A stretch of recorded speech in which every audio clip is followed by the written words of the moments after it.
안녕하십니까? 창업사령관입니다. 이번 영상은 K-스타트업 홈페이지에 신용보증기금에서 스타트업 네스트 제17기 모집 공고가 떴습니다.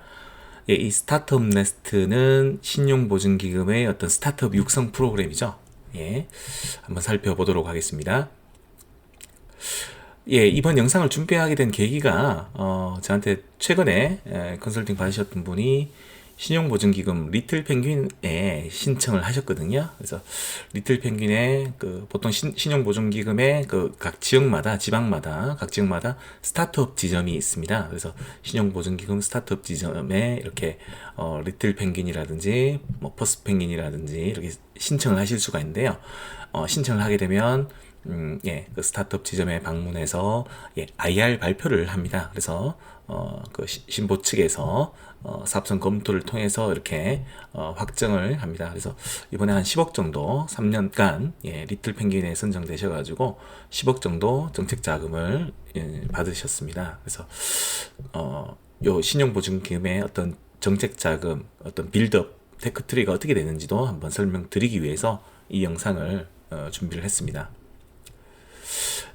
신용보증기금의 프로그램은 좀 익숙한 게 사람들 귀에 익숙한 게 이렇게 퍼스트 펭귄 보증이라는 상품이 있죠. 그래서 퍼스트 펭귄 보증은 창업 7년 이하 기업이 최대 30억 한도로 이렇게 받으실 수가 있습니다. 리틀 펭귄 보증은요, 20억 한도로 받을 수가 있고, 스텝업 보증은 10억 한도인데, 연구개발 소요자금으로 한도가 정해져 있죠. 이번에 이제 리틀 펭귄 이번에 선정되신 분은, 스타트업 네스트에 처음에 선정되셨다고 합니다. 그래서 리틀 펭귄이라든지 이런 퍼스트 펭귄이라든지 이런 부분에 어떤 정책 자금을 받으시려면은 스타트업 네스트 그래서 좀 갖춰 놓으시면 향후에 신보 쪽에 이렇게 추가적인 보증 상품을 받으실 수가 있을 것입니다. 보통 이렇게 신용보증기금에서 기업들한테 이렇게 정책 자금을 줄 때는 이렇게까지 보증 한도를 많이 주진 않죠. 보통 기업의 전년도 매출액, 보통은 전년도 매출액이라든지 최근 매출액의 한 3분의 1 정도, 3분의 1 정도, 보증서를 발급을 해 주죠. 근데 이런 어떤 신용보증기금의 스타트업, 혁신 스타트업 성장 프로그램을 활용하시면, 좀 정책 자금을 받을 수 있는 한도가 높아집니다. 예를 들어서, 이번에 리틀 펭귄 보증을 받으셨던 분 같은 경우는 IR 자료에 현 시점으로부터 3차년도 3년 뒤의 추정 매출액 3년 뒤의 추정 매출액의 2분의 1 정도 해서 최대 한도 20억 한도로 받으셨거든요. 그래서 뭐 사업 계획서라는 게 이제 어떤 매출 계획 이런 부분은 성장하는 식으로 이렇게 IR 자료에 보통 표현을 하지 않습니까? 그래서 작년도의 매출이 아닌 이런 혁신 스타트업 성장 지원 프로그램 같은 경우는 향후에 추정 매출액을 기준으로 해서 보증 한도가 정해지기 때문에 스타트업들한테는 이제 좀 정책 자금을 많이 받을 수 있는 기회가 될 것입니다. 참고로 이렇게 보증 요율 그리고 보증 비율이 있는데요. 한번 설명드릴게요. 보증 요율 같은 경우는 이렇게 우선 보증 비율부터 설명드리도록 하겠습니다. 만약에 이제 신용보증기금으로부터 1억을 대출을 받는다 했을 때 보증 비율이 90%라는 것은 신보나 신용보증기금에서 9천만 원까지 보증을 써준다는 개념입니다. 보증을 써주고 나머지 1천만 원은 법인 스타트업 같은 경우는 법인이 이제 직접 부담을 해야 되겠죠.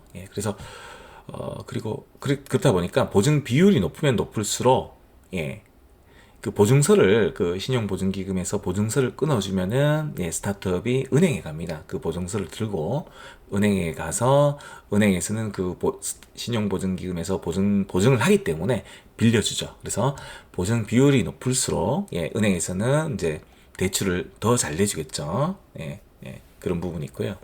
그리고 보통 웬만한 스타트업 같은 경우는 보증 비율을 100%까지도 발급을 해줍니다. 자, 그리고 보증요율에 대해서 설명드리도록 하겠습니다. 이 보증요율은 뭐 신보나 또는 기술보증기금에서 보증을 이렇게 제공을 할 때, 예, 대출받는 그 기업이 예, 보증기관에 예, 지급해야 하는 보증료의 비율을 말합니다. 그래서 보증료율은 이제 보증을 제공하는 대가로 예, 기업이 보증기관에 지급하는 비용 비율이라고 보시면 됩니다. 예, 전국의 신용보증기금의 스타트업 지점 및 위치인데요. 예, 서울 같은 경우는 뭐 마포 청년 스타트업 지점, 뭐 서울 서부 스타트업 지점, 동부 스타트업 지점, 뭐 이렇게 경기도는 경기 스타트업 지점, 각 지역마다 있는 것을 볼 수가 있습니다. 뭐 리틀 펭귄이라든지 버스트 펭귄이라든지 예, 이런 부분에 또 신청하시려면 이 스타트업 지점을 찾으셔야 되고요.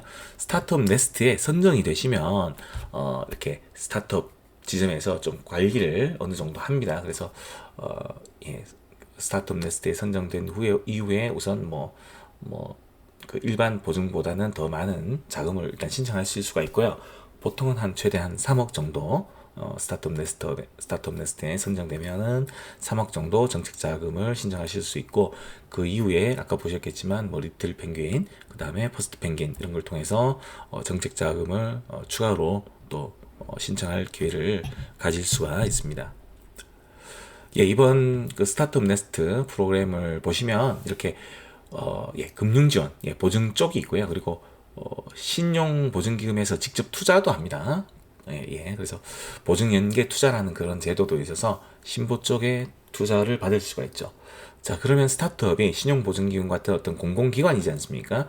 공공기관이 어떤 투자를 하면은 어떤 신뢰도가 높아집니다. 그래서 향후에 어떤 추가적인 투자를 받을 때도 좀 유리하지죠. 왜냐하면 신보는 국가기관이죠. 예, 그래서 공공기관이 투자를 한 기업이라는 게 어느 정도 좀 비교 우위에 설 수 있는 지위를 가질 수가 있습니다. 그래서 스타트업 네스트에 선정되시면 엑셀러레이터들로부터 엑셀러레이팅 지원을 받을 수가 있고요. 그리고 말씀드렸듯이 투자 유치 그리고 어떤 보증 프로그램을 활용하실 수도 있고, 그 다음에 성장 단계별로 이렇게 맞춤형 지원 프로그램들이 준비되어 있습니다. 예, 3월 26일까지 접수를 하네요. 모집 대상을 한번 보겠습니다. 예비 창업자도 되고요. 예비 창업자도 되고 4차 산업혁명 관련된 혁신성장 분야. 예, 혁신성장 분야라고 공고문에 보시면 예, 3년 이내 스타트업이 신청하실 수가 있고, 공고문에 보시면 예, 혁신성장 분야라고 해서 9개 테마, 31개 분야, 240개 품목이 예, 정해져 있습니다. 그래서 공고문을 참고하시고 나의 아이템이 여기에 속하는지 한번 체크해 보십시오. 예, 1차 선발이 서류 심사가 있고요. 그래서 1.5배수를 선발하고 최종 90개 기업을 선발합니다. 예, 90개 기업을 이렇게 트랙이 있습니다. 일반 전형이 있고 대상은 제한이 없고요. 글로컬 특별 전형은 수도권이 아닌 예, 지방 쪽에 본사를 갖고 있는 기업을 18개를 선정을 하네요.